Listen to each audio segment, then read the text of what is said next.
je n'étais pas un homme qui était méchant, mais si vous voulez, je m'aurais vu et dire voilà, je reçois de Dieu et je donne. J'arrive plus jamais à être, si vous voulez, le moyen d'une bénédiction pour celui qui peut-être il a besoin de Dieu. Alors dans cette soirée, je dis Seigneur, je dis merci Seigneur d'être ici ce soir. Amen. Merci Seigneur pour les personnes qui sont ici. Hein? Merci pour la maison qui nous accueille. Merci Seigneur. Quelle grâce de Dieu de dire Seigneur, le moyen qu'il y a ce soir, ça sauve une âme. Mais si vous voulez, quelque part, quand on présente vers des personnes, on dit ça sauve une âme, si vous voulez, bien souvent, on n'y prend pas, si vous voulez, l'importance qu'il y a. On ne voudrait pas faire une théologie ce soir, mais j'aimerais que ce soir, tu prennes conscience. Est-ce que tu es au courant ce soir que sauver une âme est très important? Amen. Est-ce qu'un jour tu t'es posé la question de dire Seigneur, est-ce que vraiment il faut que je prenne conscience qu'il faut que je sauve mon âme? Alors ce soir, j'aimerais que tu te poses la question dans ton cœur. On va pas demander des questions aux personnes, mais j'aimerais que tu te poses la question dans ton cœur. Seigneur, est-ce que je viens ici parce que j'ai une heure à passer? Ou réellement je voudrais rencontrer Dieu? Parce que si vous voulez, si on réfléchit dans notre cœur, on n'a pas besoin d'hommes et de femmes pour que Dieu parle dans notre cœur. Vous savez, les réunions qui sont faites ce soir, elles sont faites pour... vous savez, une allumette qui déclenche... on est l'allumette quand elle déclenche nous. La flamme, c'est Jésus. Amen. Amen. Si vous voulez, quelque part, ce soir, la réunion est faite pour craquer l'allumette. Mais si tu rentres chez toi, si tu laisses craquer l'allumette dans ton cœur, la flamme, tu l'auras chez toi. Amen. Ça veut dire qu'aujourd'hui, on est capable, si vous voulez, quelque part, d'apporter à travers les témoignages et la prédication, d'apporter ce qu'on a reçu dans notre cœur.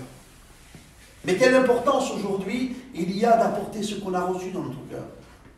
Aujourd'hui, l'importance dans mon cœur qu'il y a, c'est que mon nom est inscrit dans le livre. Amen. Et ce soir, j'aimerais t'inviter à ça. Mais avant de commencer, si vous voulez, mon message, je vais un petit peu le raccourcir parce qu'il est assez tard. On ne voudrait pas prêcher trop longtemps. Je vais dire à un frère qui puisse se lever. Mon frère, tu te lèves et tu te présentes devant le Seigneur. À toi la gloire, Seigneur. Seigneur, c'est vrai qu'à 2 ou 3 réunis, tu es au milieu de nous, Seigneur. Et quand ta parole est ouverte, Seigneur, ta parole est vivante. Tu connais, Seigneur, chaque personne qui est là. Celui-là qui veut faire une expérience, Seigneur. Tu connais les cœurs et les besoins, Seigneur. Remplis ton serviteur de ta présence, de ton option éternelle, parle à nos vies. Et à toi revient toute la gloire, Seigneur. Amen. Gloire à Dieu, merci Seigneur. Alors, si vous voulez, quelque part aujourd'hui, quand on vient dans une réunion, un serviteur ne vient pas faire une réunion pour faire une réunion. Vous savez, aujourd'hui, un serviteur, moi, quand je me présente devant Dieu, la seule crainte que j'ai dans mon cœur, vous savez, c'est quoi? C'est la crainte de passer à côté de ce que Dieu me dit. Vous savez, une réunion, quand un serviteur il dit, voilà, il y a une réunion à telle adresse, dans telle maison, parce que déjà, il y a des besoins. Les personnes qui seront à la réunion, c'est des personnes qui ont besoin de Dieu. Et si vous voulez, quelque part, la crainte qu'on a dans notre cœur, c'est de dire, Seigneur, donne-moi à pas passer à côté. Donne-moi à pas prêcher ce que ma chair, elle veut apporter. Ce que ma chair, elle voit. Mais donne-moi à apporter ce que ton esprit délivre. Mais ce soir, j'aimerais que tu prennes conscience. Et ce soir, j'aimerais te lire un verset, si tu veux, pour faire dans mon introduction. Je ne vais pas être trop long. Ma femme, elle dit que tu es toujours trop long dans les introductions. Alors, je ne vais pas être trop long. Mais je vais vous lire un verset qui se trouve dans l'Apocalypse. Alléluia. Et si vous voulez, c'est afin, si tu veux, ce soir, que tu puisses préparer ton cœur. Parce que c'est réellement ce que Dieu veut faire ce soir. C'est vraiment ce que Dieu veut faire ce soir. Je te lis le verset, mais j'aimerais que l'allumette soit craquée ce soir dans ton cœur. Amen. Amen. Seigneur. Et le verset, il dit, Apocalypse 3, au verset 20, il dit, voici, je me tiens à la porte et je frappe. Si quelqu'un entend ma voix et ouvre la porte, il dit, j'entrerai chez lui et je souperai avec lui et lui avec moi. Amen. Ça veut dire que Dieu, ce soir, par le moyen de sa parole, il dit, je frappe à ta porte. Il dit, si tu m'ouvres, il dit, je rentre chez toi, je soupe avec toi et toi avec moi. Amen. C'est-à-dire que si tu m'ouvres la porte, je viens chez toi et je vivrai avec toi. Amen. Mais toi, tu prendras plaisir de vivre avec moi. Amen. Le verset, il dit, moi avec lui et lui avec moi. Ça veut dire que tu auras pris la décision dans ton cœur parce que tu as rencontré le Seigneur, de dire, Seigneur, vraiment, vraiment, vraiment, je veux te suivre. Amen. Alors ce soir, la parole de Dieu frappe à ton cœur. Elle frappe à ton cœur. Gloire à Dieu. Est-ce que tu veux ouvrir la porte ce soir? Touche les cœurs, Alors Seigneur. on ne demande rien du tout, on veut rien du tout de visuel, si vous voulez, quelque part. On n'a pas envie de voir du visuel, nous, j'ai pas envie de voir. Je suis certain dans mon cœur ce soir que le mot de Dieu est pour toi ce soir. Mais ce soir, Jésus il frappe, il dit, est-ce que tu veux ouvrir? Alors ce soir, sans que je le voie, je ne veux pas savoir moi, mais dans le creux de ton cœur, au plus profond de ton cœur, j'aimerais que tu dises, Seigneur, oui. Oui, Seigneur. Les difficultés, les problèmes que j'ai, des fois je refuse, mais ce soir, et j'ai besoin d'ouvrir la porte, afin que tu rentres chez moi. Vous avez vu pendant un repas, qu'est-ce qu'on fait pendant un repas? Les gars, ils disent que la meilleure des conversations pour une famille, c'est pendant le repas. Ça veut dire que s'il soupe avec toi, il y a des bonnes conversations, toi, avec lui. Amen. Il y a des bons partages. Vous avez vu, quand on a trouvé une épaule qui nous écoute, quand on a des difficultés, quand on a des difficultés dans nos cœurs, ben quand on a trouvé une épaule, même qu'elle est à 100 km, on fait des 100 km. On se présente devant lui. Qu'est-ce qui se passe? J'ai besoin de te parler. Alors ce soir, tu n'as pas besoin de faire 100 km. Assis là sur ta chaise ce soir. Ce soir, on craque ta lunette. Alléluia. Afin que tu puisses partir avec la flamme de chez toi.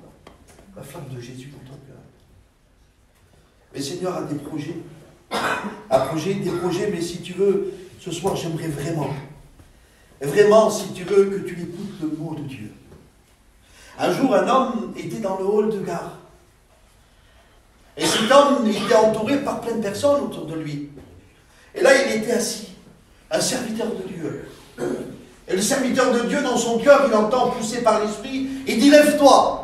Et dis à tout le monde qui est autour de moi, de toi, que je les aime. Le serviteur se retient, si vous voulez, mais poussé par l'esprit. Un homme de Dieu est toujours poussé par l'esprit.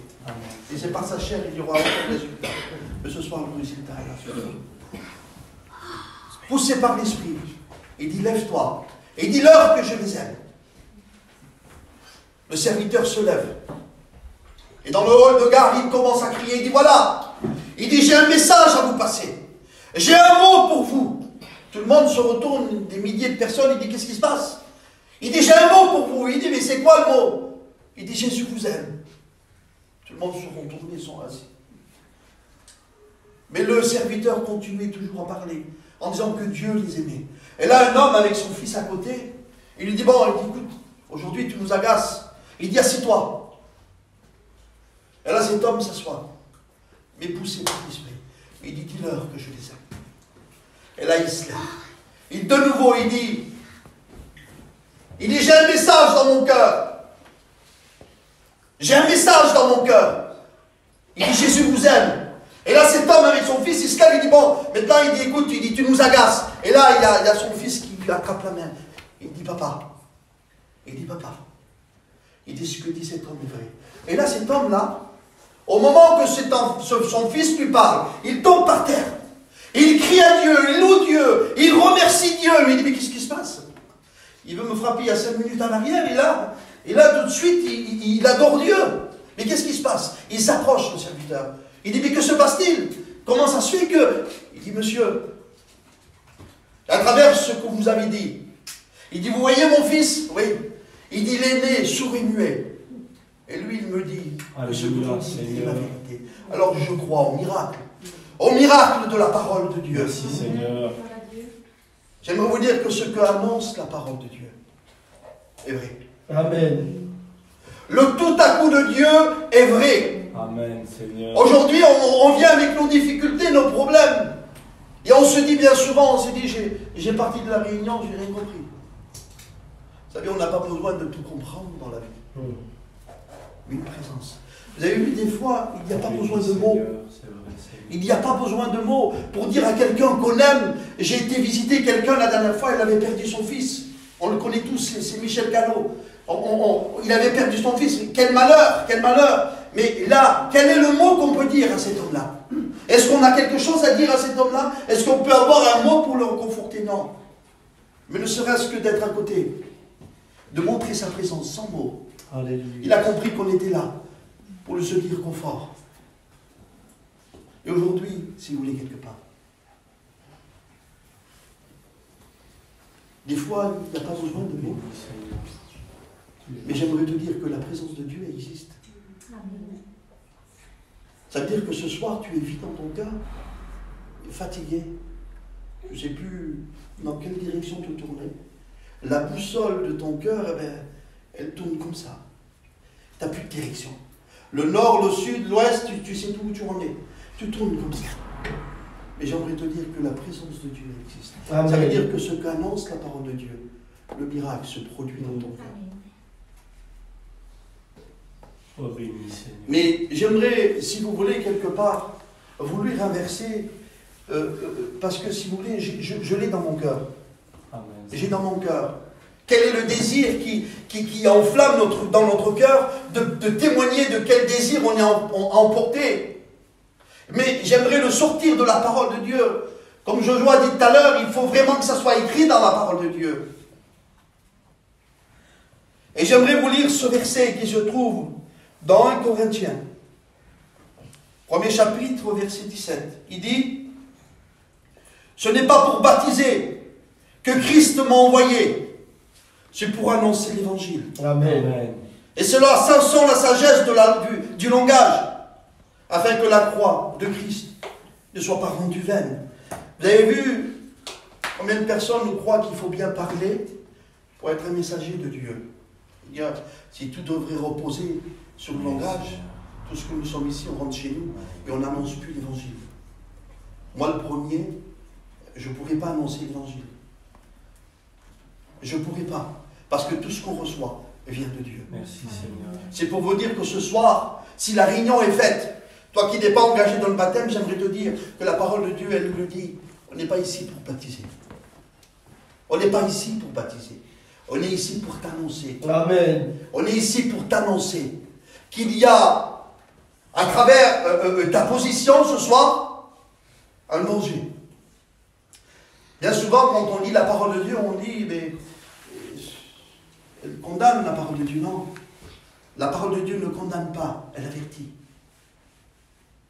C'est-à-dire, elle t'avertit à travers, elle te dit, voilà, essaye d'éviter.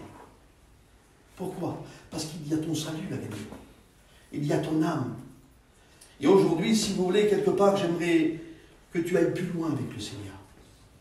Mais le Seigneur, mais qu'est-ce qu'il voudrait faire dans ma vie? Un jour, un homme, il vendait une maison. Et son voisin qui était à côté, si vous voulez, était intéressé par la maison. Il la regarde, il dit, ta maison m'intéresse, combien tu veux? Il dit, écoute, la maison, le terrain, il dit, j'en veux tant. Il dit, ça va, il dit, je te l'achète. Le vendeur, l'acheteur part, et le vendeur, il regarde sa maison, il dit, bon, il dit, je vais échanger le volet, je vais y faire la façade, je vais refaire la toiture. Sa femme, il dit, mais la maison, il la connaît. Il te l'a dit qu'il te l'achetait comme ça. Et il dit, non, non, il dit, moi, tu comprends, je ne fais pas les choses comme ça. D'accord? Il refait toutes les réparations sur la maison. Il fait tout ce qu'il y a à faire. Il arrive le moment où il doit vendre la maison, il passe par le notaire, la maison est vendue. Et quand la maison est vendue, voilà, c'est vendu, il part ailleurs. Mais lui, si vous voulez, quelque part, ça faisait quelques années qu'il était là-bas. Il avait un petit peu dire, je voudrais bien revoir un petit peu ma maison, il passe devant. Et quand il passe devant, la maison n'existe plus. Il reste que le terrain.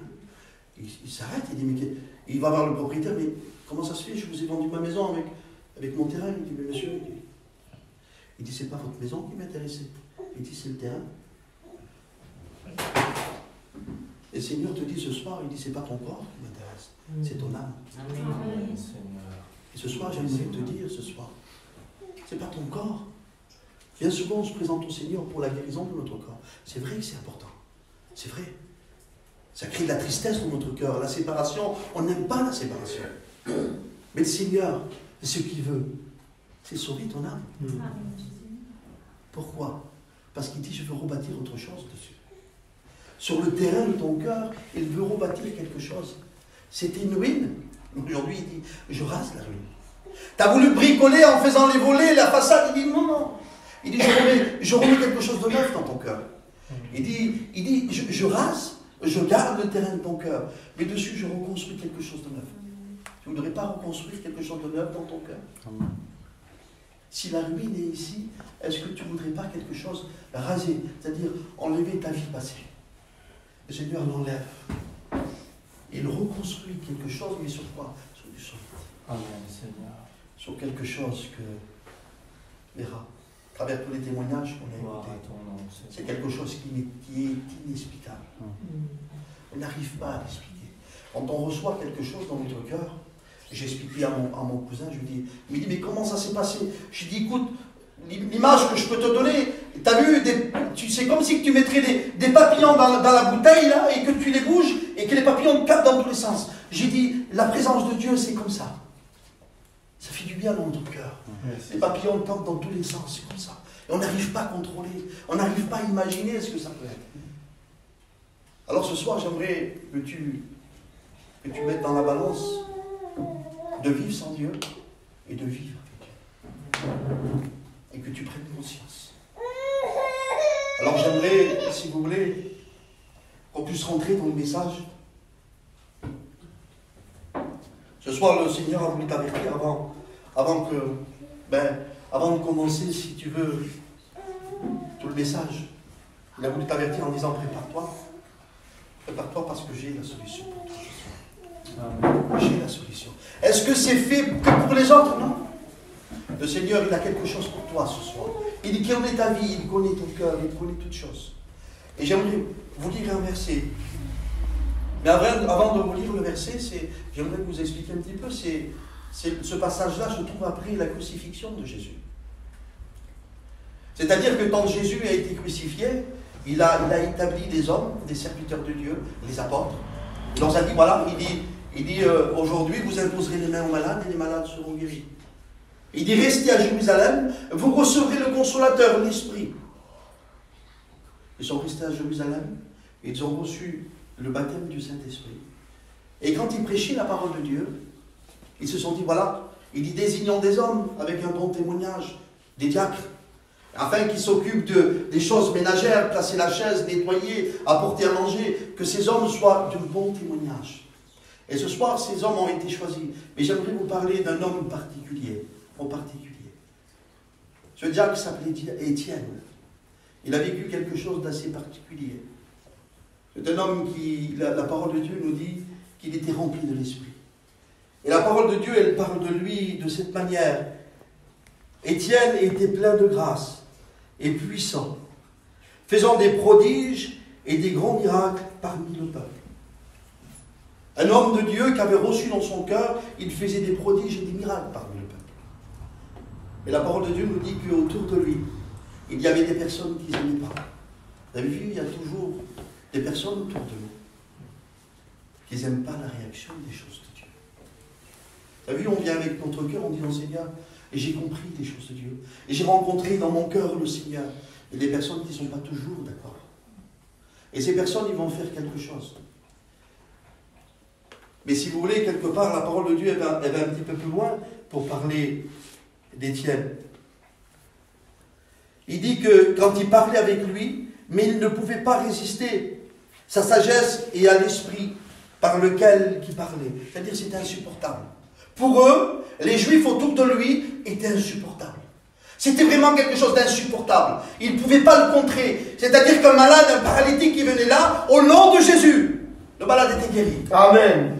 Mais eux, allez contredire ces choses-là. Comment on peut dire, c'est pas vrai ce que tu dis? Comment tu peux dire que Jésus est capable d'un miracle? Comment tu peux le dire? Eux étaient révoltés dans le cœur. Mais ces hommes, ils font quelque chose. Pour contredire cet homme, ils vont faire quelque chose. Et la parole de Dieu, elle dit,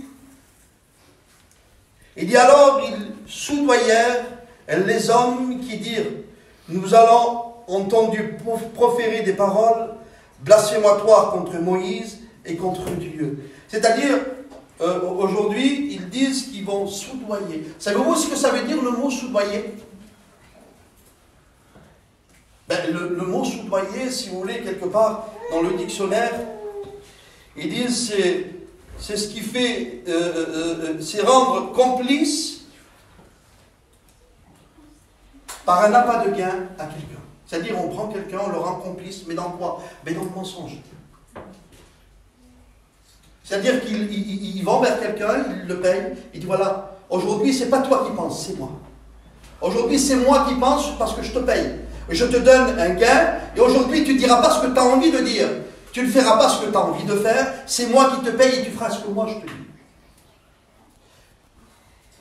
Et il dit que parmi les hommes, il choisit des hommes. Et moi, je me suis imaginé. J'ai dit, Seigneur, ils n'ont pas pu aller vers n'importe qui pour soudoyer quelqu'un. Pour raconter des mensonges. Parce que moi, je vous explique, moi aujourd'hui, j'ai tout ce qu'il faut. J'ai besoin de rien.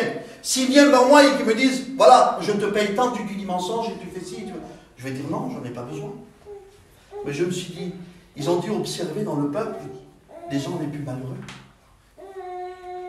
C'est-à-dire qu'ils ont dû observer dans le peuple, ils ont dit, tu vois, lui, le couple là-bas, le foyer, qui a là-bas l'homme, oui, il dit, il travaille, il n'arrive pas à manger. Il n'arrive pas à donner à manger à ses enfants. Il dit, appelle-le, soudoyeux. Il va pouvoir accepter de pouvoir mentir. Il dit, tu vois l'autre là-bas qui est couché derrière là-bas, allongé par terre. Ouais. Ben, tu sais pourquoi il est allongé par terre? Non. Parce que cet homme-là, il faut 10 doses de drogue par jour. C'est un homme que sans la drogue, il ne peut pas vivre. Et aujourd'hui, s'il est allongé par terre, c'est parce qu'il n'a pas d'argent dans sa poche. Soudoie-le, appelle-le, donne-lui de l'argent.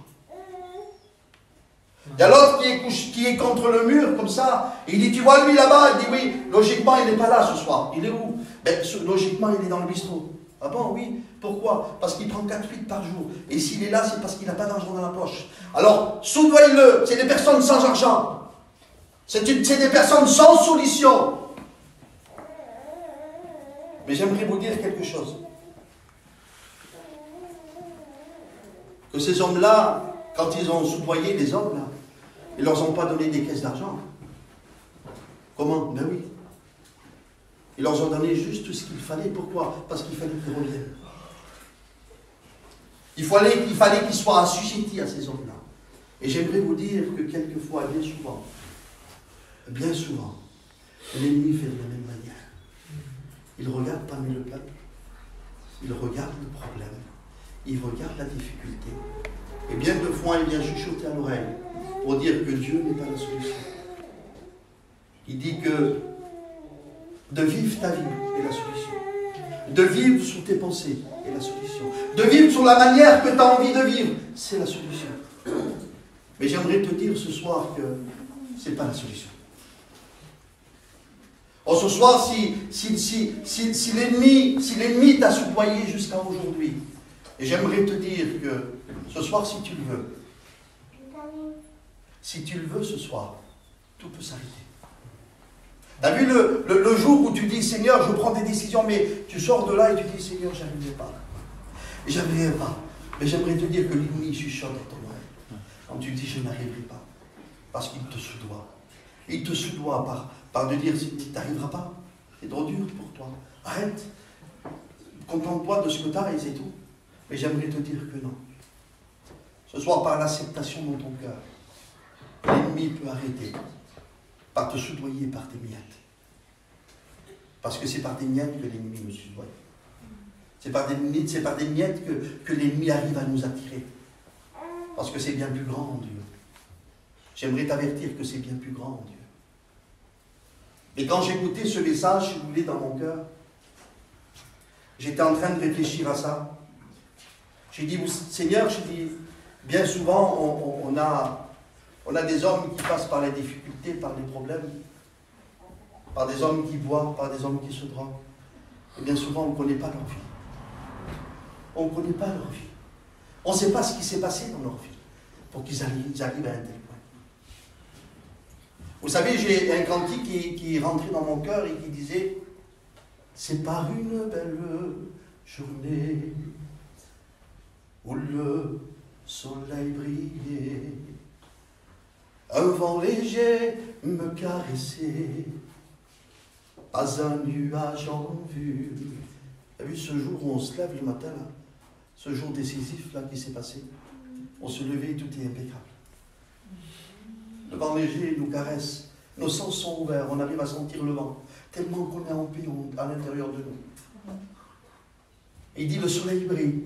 Il dit pas un nuage en vue, c'est-à-dire aucun problème, aucune difficulté. Ce jour, je me suis levé, tout est nickel, tout est impeccable, tout va bien.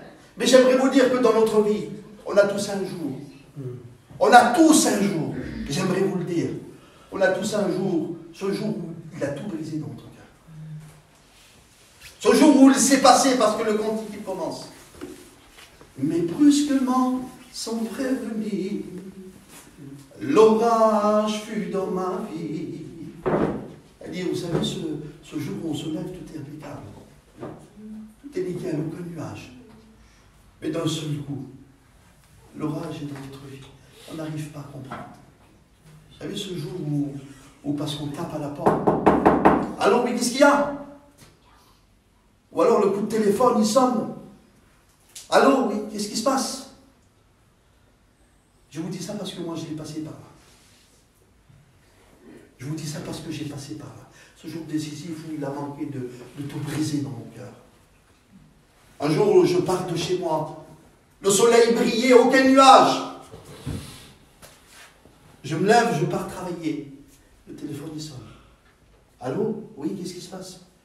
Il dit, viens vite, ta mère ne s'est plus réveillée. J'étais en bas de chez moi. Et là, si vous voulez, quand j'entends ça dans mon cœur, ça devait être la personne que j'aimais le plus de ma vie. Ma mère. Quand je me mettais à réfléchir, de dire, Seigneur, elle a un certain âge, elle partira avec toi un jour. J'arrivais à faire des cauchemars dans mon cœur, de dire, Seigneur, je voyais qu'elle partait, c'était un cauchemar pour moi. Me séparer de ma mère, c'était quelque chose qui était, si vous voulez, quelque chose d'irréalisable pour moi, c'était pas possible. On avait 40 ans, elle faisait encore les tartines, on allait chez elle, elle faisait encore les tartines de beurre, on se mettait autour. C'était une mère présente. C'était une personne que je ne pouvais pas m'en séparer, si vous voulez. C'était quelque chose qui était insupportable pour moi. Quand le téléphone a sonné, on dit, viens vite, il dit, ta mère ne s'est plus réveillée. J'avais un petit magasin en bas. J'ai tout plaqué, j'ai couru. Mais en courant, je dis, Seigneur, c'est pas possible. Je marche avec toi, je te fais confiance, je remets tout entre tes mains et aujourd'hui, qu'est-ce qui se passe? C'est une catastrophe. C'est une catastrophe dans ma vie. J'arrive plus à contrôler ma vie. Je n'arrive plus à penser ce qui va se passer. Aujourd'hui, tu m'enlèves ce qui est attaché à moi, ce qui est plus important à moi. Et quand tu voulais, j'étais en train de crier, j'étais en train de courir. Et si vous voulez, le Seigneur, par les mots qu'il a par lui, il dit, chut, en disant tais-toi. Et quand il me dit dans mon cœur tais-toi, je m'arrête de courir et je marche. Et là, comme je vous disais, aucun mot aurait pu soulager mon cœur. Mais les promesses de Dieu, le consolateur viendra et il consolera ton cœur. Alléluia. Même moment précis. Là où aucun mot ne pouvait réaliser et enlever la souffrance qu'il pouvait avoir dans mon cœur. Au même moment, la présence de Dieu est rentrée dans mon cœur. Une paix est survenue dans mon cœur. Je suis monté en haut chez moi, le problème était là. Ma mère n'était plus là. Elle faisait plus partie de cette vie. Mais la paix était rentrée dans mon cœur. Oui, Seigneur. La paix était dans mon cœur. Vous savez pourquoi? Parce qu'il y a un mot, un verset dans mon cœur. Il y a un verset dans mon cœur qui retentissait.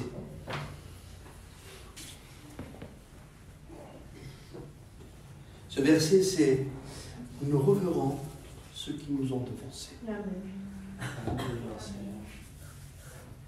Aujourd'hui, je vous parle de la séparation. Je vous parle du gros problème de la séparation qu'il peut faire dans notre vie. Le problème qui peut briser dans notre cœur. Une séparation, c'est nous séparer des hommes, des personnes qu'on aime. Des personnes qu'on ne peut pas voir, qu'on ne peut plus voir, qu'on est attaché, ils ne sont plus là.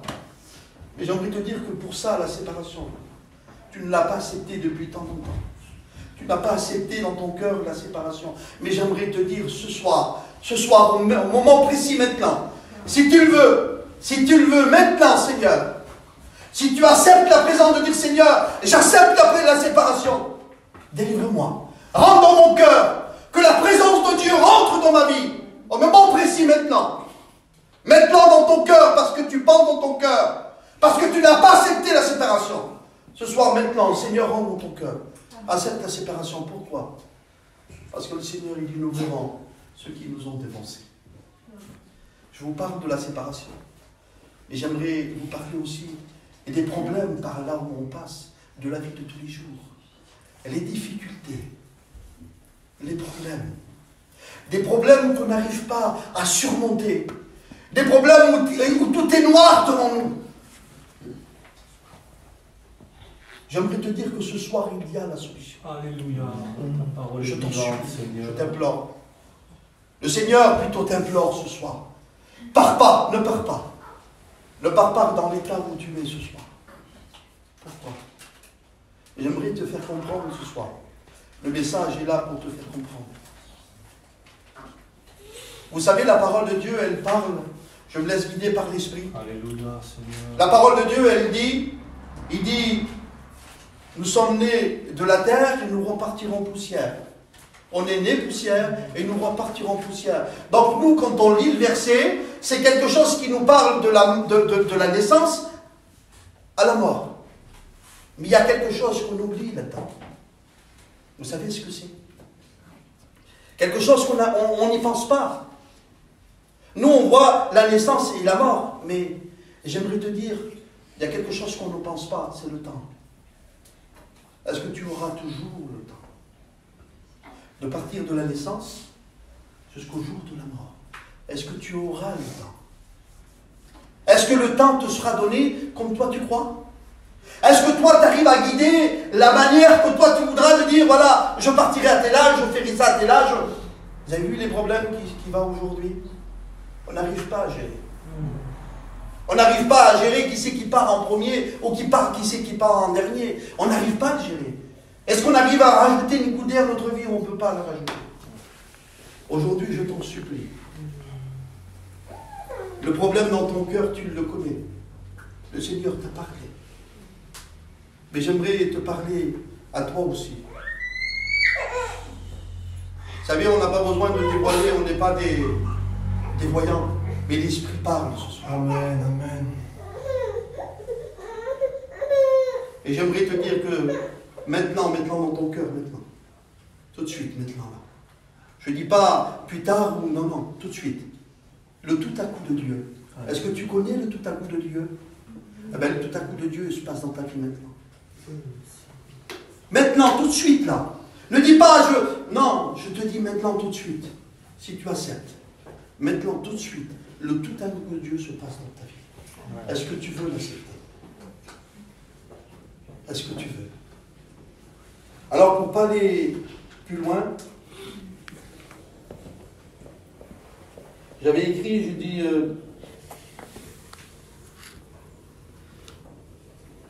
j'avais écrit, tu veux dire stop? Tu veux dire stop à celui qui te se doit tous les jours, qui t'envoie des solutions qui ne tiennent pas debout pour arranger là, réparer là-bas. Ce soir, je voudrais te présenter ce Jésus qui est riche devant le problème. Où il dit au problème, tais-toi, ça suffit. Et il dit à l'esprit, il dit, maintenant, c'est ma fille ou c'est mon fils, tu descends tout de suite. Alléluia. Amen. Maintenant dans son cœur. Voilà de quelle manière Jésus agit. Est-ce que tu veux l'accepter ce soir? Alors, poussé par l'Esprit dans mon cœur, poussé par l'Esprit dans mon cœur, j'aimerais faire une courte appel. Alléluia, Seigneur. J'aimerais faire une courte appel, mais je t'en supplie. Je t'implore, tu ne seras pas jugé si tu ne lèves pas la main. Mais je sais, moi, je le sais. Et je le sais que ce soir, l'Esprit a parlé. L'Esprit a parlé. Par une courte appel. Seigneur, connais les besoins. par une courte appel, Connais les cœurs. à travers le problème, là où tu passes, à travers les difficultés qui est trop noir, ce jour où ça a brisé ta vie, ce jour où ça a bouleversé ton cœur, ce jour où tout est noir depuis le temps dans ta vie. Aujourd'hui, Seigneur, nous mettre la lumière. Alors, par une courte appel, lève ta main où tu es et on prie pour toi. Touche le cœur, Seigneur. Connais les besoins du cœur. Merci, Seigneur, ta vie. Les difficultés. Alléluia.